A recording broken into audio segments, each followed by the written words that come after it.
My name is Eric. I'm the founder of In Your Hand Media. We've been on a journey for close to a year, outputting 4 vertical videos a day to 3 channels, TikTok, Reels, and Shorts, to see what would happen if you actually stay consistent with your vertical videos. Before we get into the data, I just wanted to take a moment and just give you guys a little bit of a disclaimer as to what we've been up to. When we started this journey August 22nd, 24, we decided to commit to putting out 4 vertical videos a day to 3 channels, essentially TikTok, Reels, and Shorts. And we tried to figure out a strategy to kind of fill those content pieces up over the course of a month. And in that, we decided to create long form content, doing a lot of like funny stories and stuff that semi-relate to marketing or nod to marketing, but just try to drum up some interest and some humor around our industry and about what we're doing in our services, just to see what kind of reaction we get out in the world. We were using things like a scheduler, so we've been self-proclaimed using Metrical as our scheduler, and we understand that when you use schedulers versus being within the native apps, it's a totally different experience and growth trajectory that you could have versus using a scheduler versus getting into the native app. With that being said, we get comments all the time like, oh, your growth isn't all that great, bro, for how long you've been doing, or nobody's listening. They just don't get it. We understand that you're not doing exactly the right strategies getting into the native app. We wanted to see if you were to stay consistent, do 4 posts a day, short form, teasing to long form, what would that strategy do for a good calendar year? And how much growth would you get? And that's what we've been up to. So we've been trying to just continue to film stories. Our company, like any other company, we get busy at times and it's hard to get things scheduled when we have to put our attention towards our paying clients and those that we need to service. But in either event, we just stuck with it. We continue to put 4 videos out, teasing to long form. We've had a lot of really interesting surprises along the way. We've learned a ton about each platform and the way that they respond, whether in the short term or in the long term. So with that being said, let's go ahead and jump into some of the data that we've been looking at. So let's go ahead and start off in our Metrical reports. Once again, we generate these every 30 days within a 30-day time frame to kind of see what type of growth we had over the 3 channels, Instagram, TikTok, and Shorts. So with that being said, let's take a look.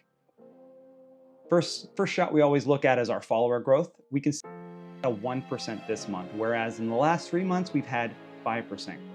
So we to, the strategy of just continuing to tease short form to long form and running reruns and stuff is starting to have a lot of fatigue. You can see it.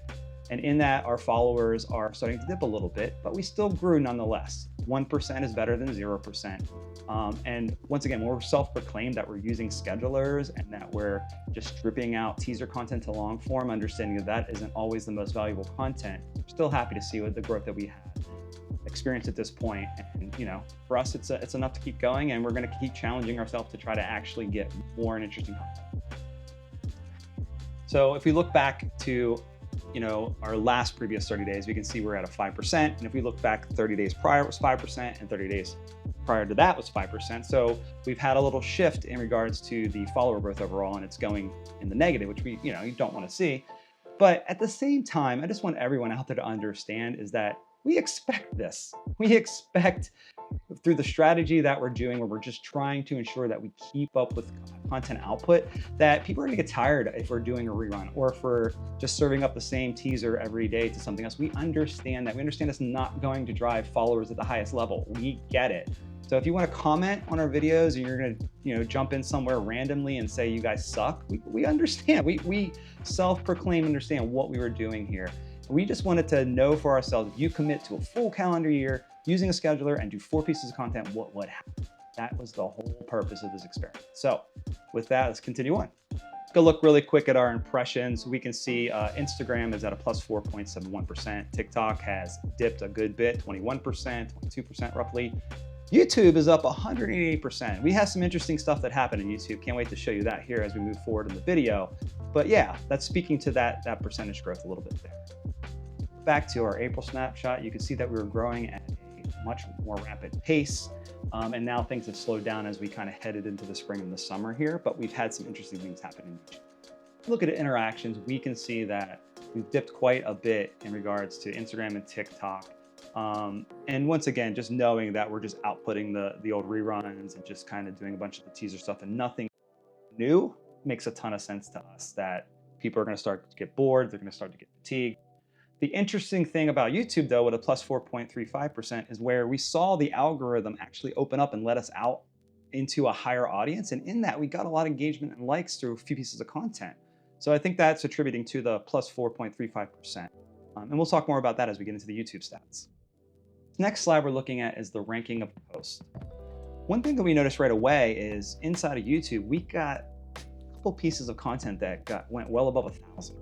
And then seeing that, doing a 30-day pull within the time frame that happened and not seeing it on this report has me a little bit concerned that Metricool is missing some of the data or isn't quite connected entirely.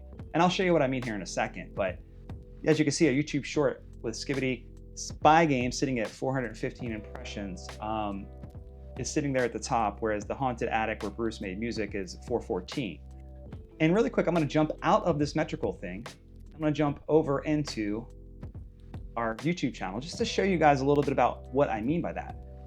As you can see, right within the time frame, May 11th, and we got another one down here, May 10th, we had an opening up of the suppression a little bit, where it let us actually go out into a fair amount of people above 1,000.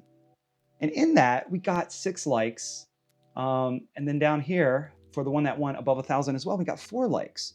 So I really wanted to just showcase this for a second for this 270-day check-in, is that the consistency afforded us the ability to have that reach for a second. And in that reach, we got more likes than we got historically. And it just goes to show that the suppression of these accounts really does keep content suppressed. And occasionally that algorithm lets it out into the wild. And when it does go out into the wild, it comes to find out that people actually tend to respond to it. We also picked up roughly, I think it was 3 or 4 YouTube subscribers right around the time in which these two things popped.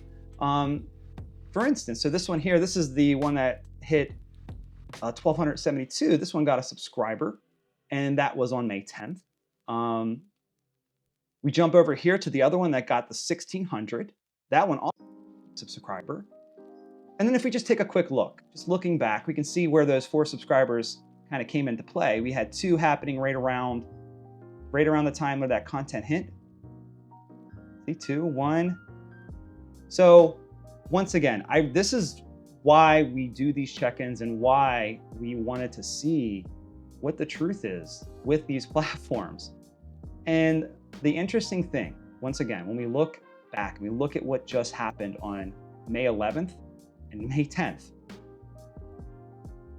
the algorithm or the account suppression that happens with a lot of these views, 54, 84, 9,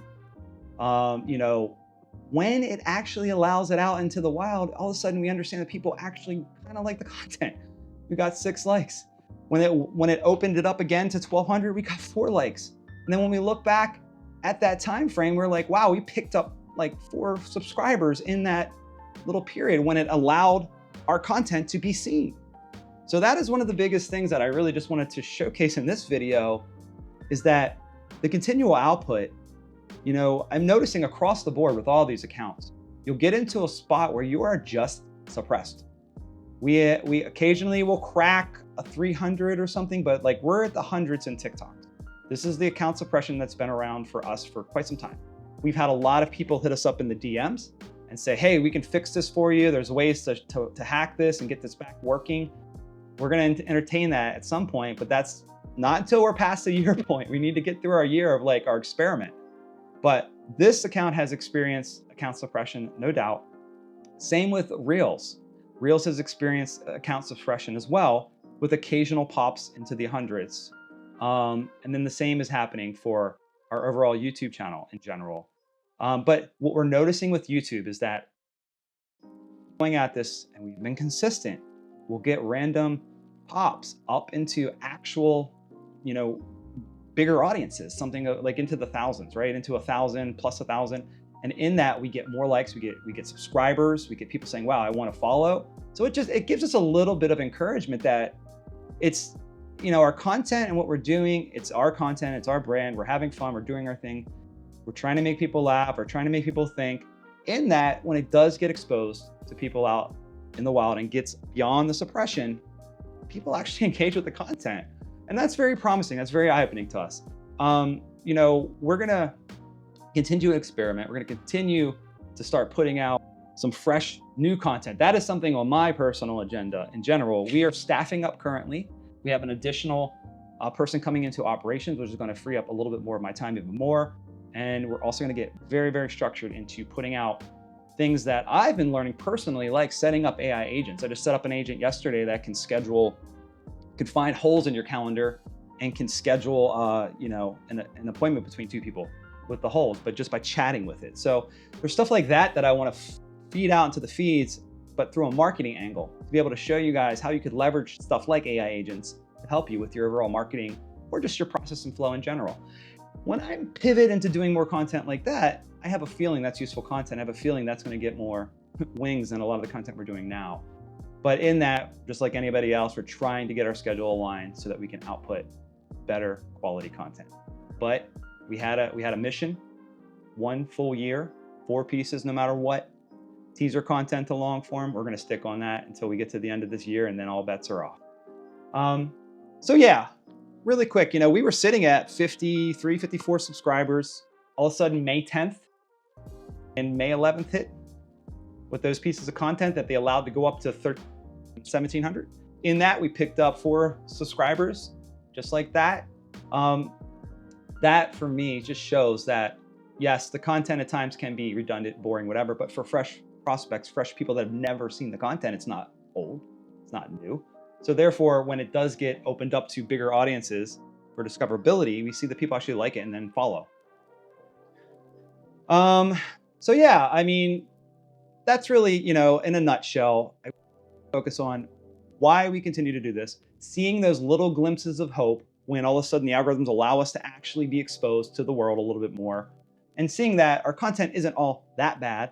We have to, of course, keep pushing it and bringing more and more value. But one thing that we've really noticed with this overall is since we've made a pivot to more storytelling and less about marketing, we've had a lot more growth. To speak to that entirely, we were speaking on the 240-day check-in about a piece of content called Bruce that was launching or had launched at that time. Just really quick to dive into that. If we were to drop into the actual video side, the 16:9, as you can see, we're going to look at our views over time.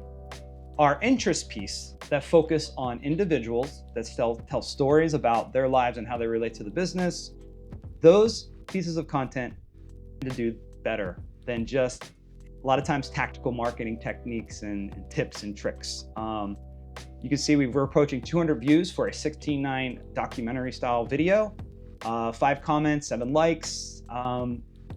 Same with our second long form 30-minute documentary of an intern of ours last summer called Carter. We go into the next one, which is Jeff. It's not really a documentary, but it's about a question for an individual. So you can see like the stuff that actually tells stories does seem to do better, especially on YouTube, especially, within that ecosystem. So storytelling, as we all know, I was listening to something recently and someone was saying that branding is back. What did they mean by that? There's a lot of confusion around brand being a logo or, pretty website. But the truth is brand is about story. It's about telling a story, through the lens of how you're helping or how you're servicing and products. And those stories tend to resonate with human beings way more than just tactics, tips, and stuff like that. So with that in mind, that's where we're trying to find our way here. We're going to have a mix of educational content along with storytelling. And we're just going to keep trying to weave and find our way. And regardless of haters, growth that isn't exponential, but it's still consistent, we're very happy with the results, and we're very happy with the way that we've gotten intimate with all these platforms and really learned some of the nuances of how you can output stuff, at least through a scheduler and at least through trying to do it the way in which we did it. Yes, there is better ways. If we were to get a dedicated person down in each account, reaching out to local entities and workshopping groups, oh my God, it would be so much more. But we don't have the time or want to put a body in that at the moment. We will in the future. With that being said, I'm not going to really dive back into any more data or anything. I just wanted to point out where we're at the 270-day check-in for you guys. As you can see, YouTube had a great month. Instagram and Reels, they're getting tired of our content. We have got to start putting out new stuff. I personally am gearing up to start filming more and more things, trying to think about ways I can bring value to you guys. My schedule has been extremely busy. However, we have reinforcements on the way, which will free up my time to do more content for you guys and continue to just share and tell the truth, the honest truth about what we're doing. We're not here to sell you on stuff. We're just here to tell a story about what happened, about how this went down and what we did and what our thoughts were and what we learned from it. And in that, we hope you guys find some value. You can take this and maybe learn some things for your own content or your own brand. So guys, keep on going. Consistency is key, as we can find out. It's not growing our business like gigantically, but we are getting a lot of activity. It is helping, it's bringing brand awareness, and we're gonna continue to try to hone and do it. So if you guys are out there, cutting it up, doing your own content journey, we continue to encourage you. Don't listen to anybody that's trying to down you. That we all know they're out there in the world, the trolls. But with that being said, just find out what your purpose is, what you're trying to do, and go for it. We believe in you, and we hope you guys still believe in us and what we're doing here. Thanks again for watching. Eric from In Your Hand Media. See you on the next check-in.